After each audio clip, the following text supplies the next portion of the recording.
بسم اللہ الرحمن الرحیم۔ السلام علیکم ورحمۃ اللہ وبرکاتہ۔ ایسے کلمات جو رزق کے بند دروازے کھلوا دیں۔ جو انسان نماز فجر کے بعد 101 مرتبہ یہ تسبیح پڑھے گا، اللہ پاک اسے در در کی ذلت اور محتاجگی سے بچائے گا انشاءاللہ۔ برکتوں اور رحمتوں کے ایسے دروازے کھلیں گے جن کا وہم و گمان بھی نہیں ہوگا۔ سبحان اللہ سبحان اللہ۔ آپ دوست احباب نے ثواب کی نیت سے ان کلمات کو، ان ویڈیوز کو اپنے دوستوں کے ساتھ ثواب کی نیت سے ضرور شیئر کرنا ہے۔ رزق کے لیے کلمات یہ ہیں: بسم اللہ الرحمن الرحیم، نماز فجر کے بعد آپ نے 101 مرتبہ پڑھنا ہے۔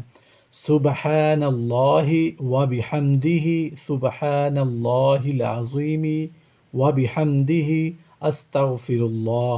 اللہ پاک ہم سب کے رزق میں رحمتیں، برکتیں، وسعتیں نازل فرمائے، آمین یا رب العالمین۔